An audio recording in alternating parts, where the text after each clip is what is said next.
sorry, the number you have dialed is not in service at this time.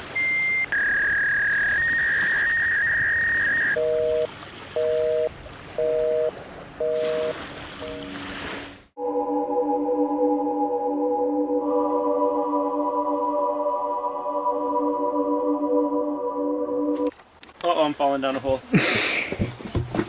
Okay. You're growing food for people in the year 2017. Why? It just is an attractive job, I guess. It's outside and the shapes are interesting and they taste good, and it's just a relatively low guilt job, and at the moment it's self-employed, so I'd say the sensations, I guess, like the sensations that come with it.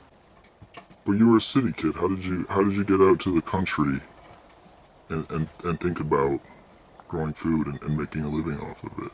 It just doesn't come to you that easily.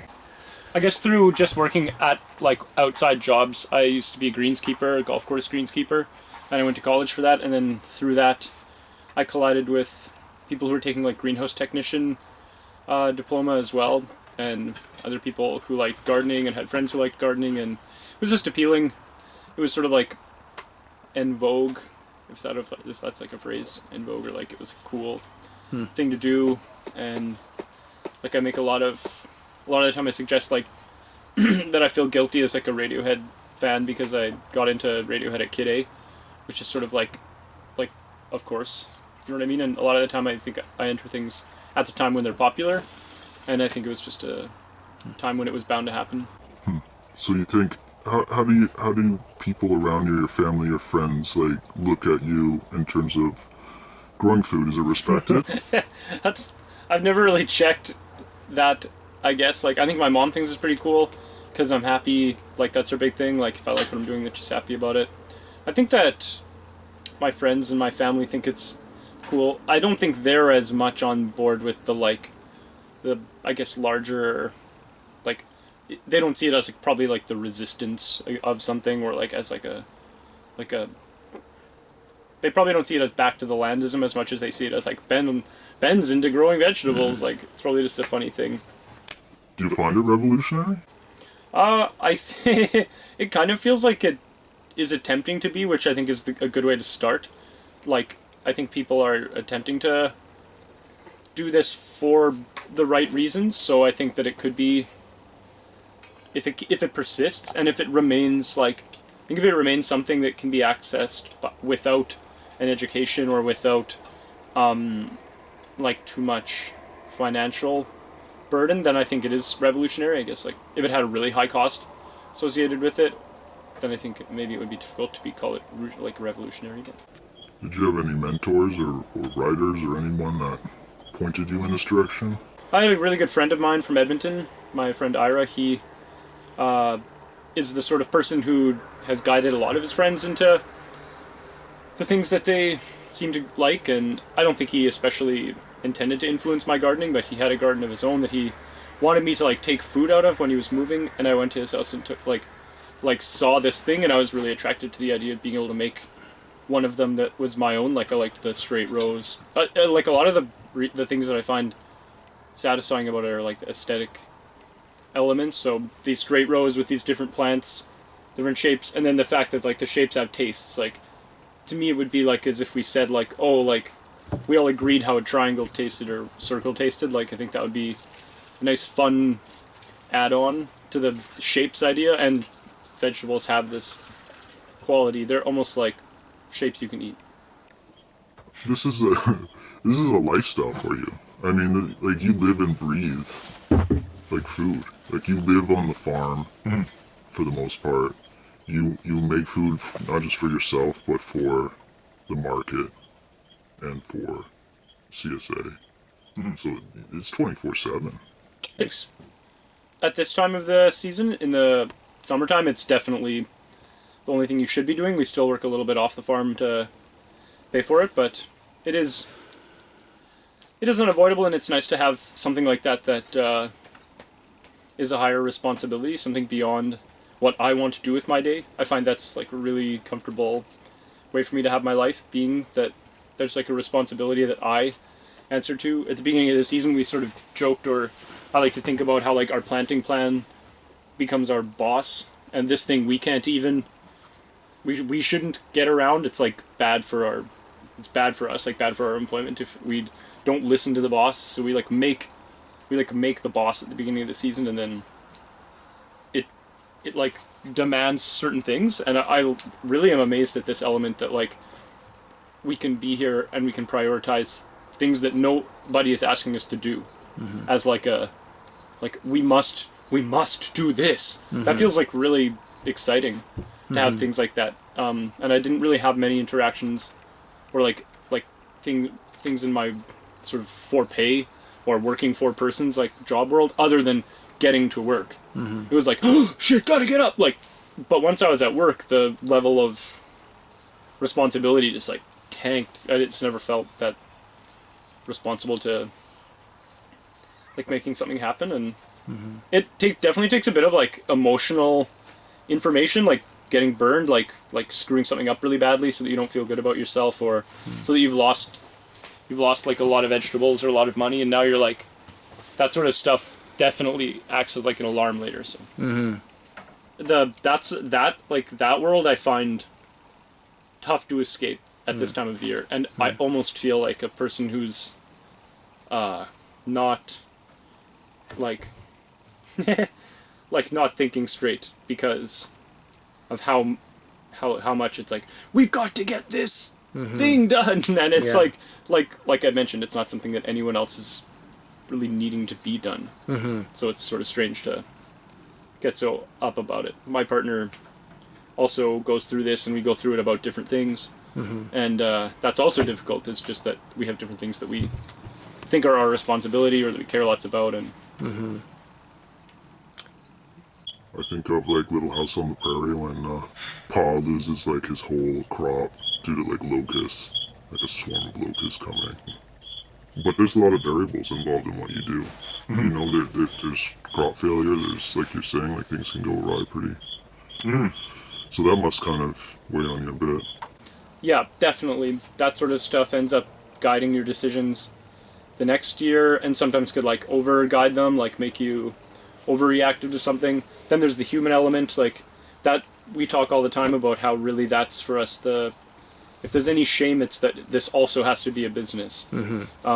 Because now people and their interests and the timing of their being near our food when we can harvest it and bring it to them, and their interest in other people's having grown similar things or better, or our placement in the market, if we're like beside someone who has something similar, or if we're beside a person who has like cinnamon buns, then people might like buy cinnamon buns instead. So like these things impacting in a sense, these are also like pests, or these are also challenges, and I wish that stuff wasn't as big of a challenge, but I'm terrified of locusts, and the idea that like I'm amazed that we don't have airborne vegetable-eating predators yet. It must be coming. Like, we have the flea beetle, which we can keep off with Rime, but it's crop exclusive. I imagine there's got to be some like locust or grasshopper that would just eat anything, like our corn. We couldn't Rime like the corn or something. So. Right. Do you ever think about, sometimes I think, you know, post-apocalypse, you know, people in the city are screwed, whereas, say, us in the country, you know, we have some food security. Not to say there wouldn't be variables in terms of that, but do you ever think of that? Like what the future might bring in terms of how food is made, you know, genetically modified, versus how you're doing it? I think have a pretty like dark view of how the majority of people will get their food. I don't think that like a small farm revolution is going to feed cities, but I think it will influence people's decisions when they can make decisions like about going to a farmer's market or about pursuing like organic foods or something. But it's got to be like lettuce is going to have to be grown by the tens of acres, not by the 200 feet. as like 10 separate farms growing 200 feet of lettuce. Like, so I think that's also like why I bring up the market element, because I think that to be totally self-satisfied, we would, I think, want to be just attempting to remain self-sufficient in as much as possible, because that's realistic. And also you could like, it's extremely selfish though, and like that doesn't come with the other payback, which is the payback of having people who like your food, or like fans, essentially fans, or people who come back every week, or who say nice things. And that has gotten kind of, that was like a secret thing that I don't think I expected to get. You could have like groupies. Yeah, totally. Food groupies. Do you have that? Yes. Yeah. But like, yeah, not many. I think I have more food groupies than music groupies. We do. All these things are also, Kaylee, like the whole thing could never be done by a single individual. Impossible. And even the people who come help us, like on the short term, they end up actually contributing physical effort, but also keep us active and keep us getting up. Yeah. Do you have any advice to like a kid living in the city that needs to get out, and like a blueprint, like a plan they could do? Number one would probably be hitchhiking on the highway. I think that's a great way to blow your mind and to like realize that there's people all the time waiting to be met that aren't like anything you've met already. That's a good one. There's a website called Good Work. I think that's a really good one. There's a lot of like small farm agricultural job opportunities on there, from volunteering to apprenticeship to paid labor. I think trying to see how far your city bus will travel, if that's like your main mode of transportation, because potentially you can get near an agricultural pursuit with it. And that's also like sometimes exciting to take the bus really early out to like a really remote location. That can make you feel like a weird person who's avoiding society. I don't have a lot of experience with like being a community garden member, or like having a home garden in the city. I think those few times I've tried that, it's, I guess like that was my introduction to farming, was through having a guerrilla garden in the city, and it was effective. But I think in the end, it's going to not be always what you're after. So I think attempting to leave, be it daily or for a long time. That's why I mentioned hitchhiking or the bus, because otherwise you're going to be driving to Abbotsford or Langley in the morning time for a job that probably won't pay you more than like $12 to $15 an hour. So now you'll start to look at yourself and say like, well, I could get that same wage just taking transit inside of the city. So that's maybe why I would lean towards leave that place and like maybe relocate to Abbotsford, like rent a, I don't know what that's like. I shouldn't recommend people rent in Abbotsford necessarily, but like I think that's a fine idea. But I think staying close to the city is also important. Like if you want to be at a place that can access markets and is successful enough that they want to hire you, that's a good one. I think woofing is a good idea, but I think that woofing so that you can gain the confidence to work at a agricultural business is the best idea. So you're saying you don't necessarily have to leave the city. You don't have to escape the city. You could stay there and make it work and be happy and totally. What's that place? Mitchell's, like Mitchell's in Saanich. They hire people probably from May till October, and like I just think people aren't really. I don't like to say like aren't and stuff, because I'm always saying shit like aren't, but like there's jobs out there. There are jobs growing perennials and plant starts, like potting plant starts inside the city in greenhouses for sale in the summertime. There's like all kinds of ways that you could get near growing these small farms and farm stands. I've told people that have worked with us before, like anytime you see a big greenhouse, like I'll show them a picture, like if you ever see this on the highway, like this means you could get a job.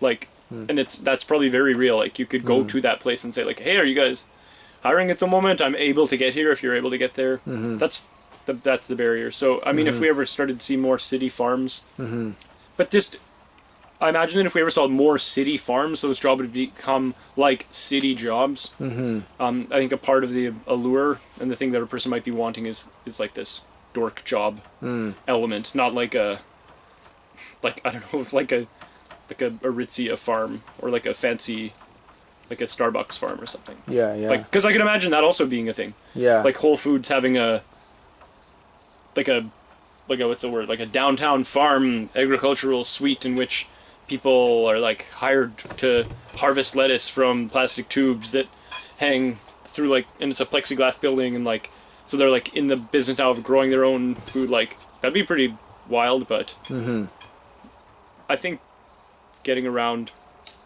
people who are living rurally and seeing how messy their houses are, Right. seeing that they're super dorks. Yeah, right. It's interesting in like Detroit, you know, for example, it's due to economics, it's been, you know, it's extremely demolished and run down, but you see lots of like really interesting positive things, like do-it-yourself skate parks that have been built in abandoned lots, and tons of like do-it-yourself gardening. Yep. And do-it-yourself, you know, art projects, and it's I find it really interesting. So it's not necessarily, like, to me, it's like you don't, like, even in those situations where it seems very desolate, there's like, there's a lot of inspiring stuff happening within that situation. People are definitely attracted. That's sort of, I guess, what I was saying earlier too. Like, I was attracted to something that was attractive, and I would say a lot of this is also coming out of like that just being an attractive pursuit right now. It's actually amazing to me that like a farm Instagram is like as followed as it is, or like some like urban food blog or Instagram thing is like something that people just want to look at photos of. So Yeah. people must like miss this thing. Yeah. They must like really like it, and Yeah, because as a topic of conversation, I feel like people talk about food a lot. and somebody who would like go home and watch Netflix would still want to like have a community garden spot. Yeah. Like you don't have to divorce yourself from modern urban mentality to like be interested in the thing. Yeah. That's been a real shame, I think, is that I haven't been living in the city for a long time, so a lot of my imagination is like influenced by possibilities I've seen in like rural or Right. sub-rural existences. Like, I'd almost moved to Vancouver in 2010 to accept a sort of job like I was talking about, like being a program manager for a YMCA community garden, like administrator for it, a person who was like looking after it and doing like the maintenance and upkeep and kind of, I think, doing some like outreach and like training programs and stuff like that. Like, so this was like a possible thing, and I liked the idea that I was going to be able to bike to a place that I didn't have to own. Yeah. Like that, it's been such a sad How much driving? driving You and have to gasoline. do. Like It's Crazy. if you want to like grow vegetables, then you like are going to do stuff you don't like. Yeah. Like, because you didn't get into grow vegetables for like the plastic wrap, Yeah, exactly. Or for the plastic drip tape, or like for all of the containers and packaging materials. Like when you go to sell things, you realize you have to present it a certain way, and like now you're like a tablecloth connoisseur, and like Right. like, so these weird things become a part of, and gasoline, like like just it's been such a shame that we haven't prioritized that higher, like to get away from at least driving a gasoline powered vehicle. Yeah. Sometimes like go online and look up the like $7,000 electric Ford Ranger, like 94 Ford Ranger that's got like 17 car batteries, and they're selling it for like $4,000, and you're like, Yeah. you know, you're selling it because the batteries are all dead, and they're like, Right. well, it's about $2,000 in batteries, so we'll see if Buddy would buy it, or, but yeah, like, I think that'd be really nice. Once again, this is what always pushes us in this angle towards self-sustainability, or not as a thing that's like, oh, wouldn't that be cool, but rather as like a, wouldn't this help us get rid of the guilt associated with some of these other things? Yeah. And would actually make more permacultural techniques, like reasonable ways for ourselves to grow food for ourselves. I find that to do it on the large scale, I couldn't imagine us like being able to route water around this place such that we could grow like 150 or 200 beds of unique things. But if all we had to do was grow one big bed of hard squash, I could find a way to like put that in the lowest spot where it's wet and plant that stuff in June, and you know what I mean, and like make water from our wash station flow down into it. Right. These sorts of ideas, like, it feels sad to not be able to take to the wall, but I think you're right. I mean, aesthetically, I think in the city you can make something like more beautiful, like the image of riding your bike to your small farm that's in the city, and it has all these nice little permaculture touches, and everything's flowing and beautiful, and there's, like you say, no plastic, there's no gas. I think that's, like, I have that visual, like, here in the rurals, and I think of the city like, oh, you're driving the cars and you have the plastic. Yeah, totally. But it's flipped. Yeah. It's actually the opposite. Yep, I get so jealous when I go visit my buddy in East Van, and I'm like, man, some of these people have like, if our farm looked as nice as this person's garden, I'd be super chuffed. Like, some of the coolest little spaces. So tightly designed, so smart, like, you can see care and consideration, and that's something you could do on a small scale that on a large scale is like, you could do it, just it would ratchet the money so much higher, like to be able to have all these kind of quaint little trellis methods, or to be able to figure out how to make all these things grow in that tight of a space and then multiply that by the acres that you do it in. Seems difficult, but maybe it's just because we're playing it safe. Yeah. I remember reading my... Yeah, for sure. We've got 1 minute. Hey, I got good news. Nepal is making it illegal to keep menstruating women in huts outside of the house. Good news.